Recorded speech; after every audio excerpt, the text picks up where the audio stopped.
Hello friends, good morning everyone. आज हम लेके आए हैं झारखंड की तरफ से, धनबाद डिस्ट्रिक्ट की तरफ से एक न्यू वैकेंसी जो कि बहुत ही अच्छी वैकेंसी है, स्पेशली गर्ल्स के लिए। तो यहाँ पे जो रखा गया है पोस्ट और ये जो वैकेंसी निकाला गया है उसकी सारी डिटेल्स हम यहाँ पे देखेंगे। तो सबसे पहले बात करते हैं कि राष्ट्रीय स्वास्थ्य मिशन के अंतर्गत संविदा के आधार पर चिकित्सा या पारा चिकित्सा की नियुक्ति हेतु ये वैकेंसी निकाली गई है, विज्ञापन निकाला गया है। ठीक है, तो इसका जो स्टार्ट होगा आपका मतलब 23 जनवरी से स्टार्ट हो चुका है और इसका लास्ट डेट है आपका 9 फरवरी 2026। ठीक है, तो यहाँ पे आपका लास्ट डेट है 9 फरवरी 2026। यहाँ पे देख सकते हैं ये 5 बजे तक रहेगा।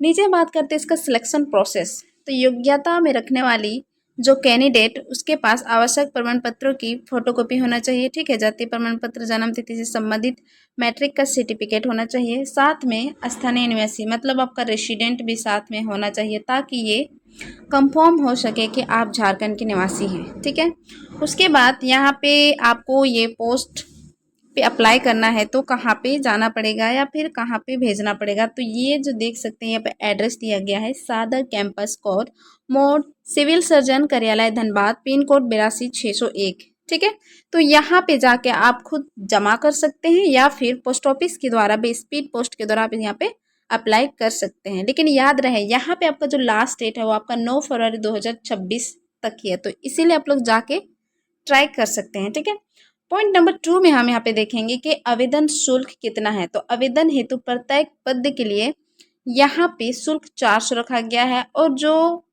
ST SC पे बिलोंग करते हैं उन लोग को यहाँ पे 200 रुपया का डिमांड है। ठीक है, तो ये आपका डिमांड ड्राफ्ट है।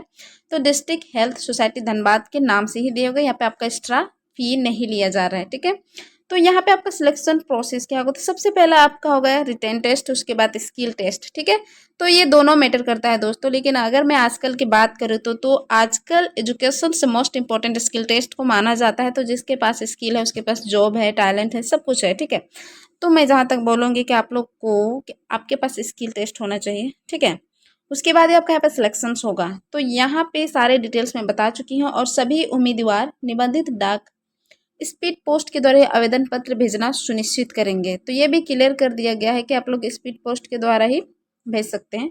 अंतिम रूप से तैयार की गई जो शॉर्ट लिस्ट या मेरिट लिस्ट निकाला जाएगा उसके माध्यम से आपको जानकारी दी जाएगी। ठीक है, तो यहाँ पे सिलेक्शन प्रोसेस की जो शर्तें रहेगी, ये संविदा के आधार पर कर्मचारी को कोई भी नियोजन नहीं होगा, बल्कि स्वीकृति मान्यता के विरोध उन्हें कार्य करने के अनुबंध किया जाएगा। ठीक है, उसके बाद ये आपका जो होगा ये ओनली 1 वर्ष के लिए, लेकिन ये 1 वर्ष के लिए नहीं रहता है, बाद में भी काम पे रखा जाता है। जरूरी नहीं कि ये 1 वर्ष तक ही रखा जाए। ठीक है, तो 1 साल में एनुअल परफॉर्मेंस के आधार पर आपका जो होगा वो बढ़ाया जाएगा। और उसके बाद यहाँ पे देख सकते हैं कि जो कैंडिडेट CGPA स्कोर कार्ड प्रस्तुत कर रहे हैं और मार्कशीट के साथ साथ CGPA रूपांतरण चार्ट भी प्रस्तुत करेंगे, उसके लिए थोड़ा सा बेनिफिट होगा कि 1 से अधिक पदों के लिए आवेदन हेतु को अलग अलग आवेदन करना होगा।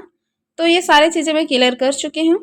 उसके बाद यहाँ पे देखेंगे कि कितना कितना पोस्ट यहाँ पे देख सकते हैं कि NM में 23 सीटें हैं, स्टाफ नर्स में यहाँ पे 28 है, ब्लॉक डाटा मैनेजर में 4 है, रेडियोग्राफर में यहाँ पे 2 है, फार्मासिस्ट RBS के मतलब 20 है, फार्मासिस्ट आयुष के लिए यहाँ पे 1 है, BVD टेक्नीशियन सुपरवाइजर के लिए यहाँ पे 2 है। ठीक है, तो यहाँ पे देख सकते हैं टोटल यहाँ पे 99 है।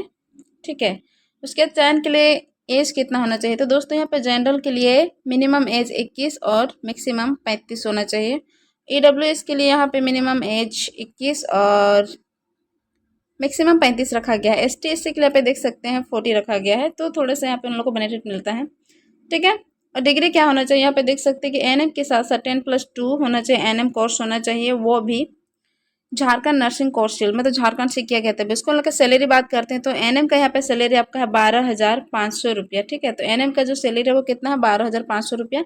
उसके बाद स्टाफ नर्स का यहाँ पे देख सकते हैं 16,564 रुपया। ठीक है, स्टाफ नर्स का जो सैलरी है 16,564 है। उसके बाद ब्लॉक डाटा मैनेजर का 15,000 है। ठीक है, यहाँ पे देखेंगे रेडियोग्राफर का एक्सरे टेक्नीशियंस का रेट 16,000 है, तो यहाँ पे इसका भी 16,000 है। उसके बाद राष्ट्रीय बाल सुरक्षा कार्यक्रम का यहाँ पे 15,208 रुपया है। ठीक है, उसके बाद आयुष फार्मासिस्ट का यहाँ पे देख सकते हैं 10,000 है। उसके बाद BBD technical supervisor malaria 1 for each block MTS का यहाँ पे 15,000 है। उसके बाद लैब टेक्नीशियन के यहाँ पे 15,000 है। तो से इधर लगभग सेम ही सैलरी रखा गया है दोस्तों। यहाँ पे सबसे ज़्यादा अगर सैलरी की बात करते हैं तो यहाँ पे देख सकते हैं कि RNTCP प्रोग्राम, जो कि इसका क्वालिफिकेशन होना चाहिए ग्रेजुएट, उसके बाद diploma in medical lab and technology of equipment for a government, ठीक है। तो उसके यहाँ पे 20,400 है। हो सकता है धीरे धीरे काम करते करते बढ़ जाए, लेकिन स्टार्टिंग में आपका सैलरी बहुत अच्छा है, यहाँ पे देख सकते हैं, ठीक है। तो जो भी कैंडिडेट इस फॉर्म को फिलअप करना चाहते हैं तो कर यहाँ पे देख सकते हैं, ये जो फॉर्म है आपको प्रिंट करके इसको निकाल लेना है, उसके हिसाब से यहाँ पे आप इस फॉर्म को भर सकते हैं, ठीक है।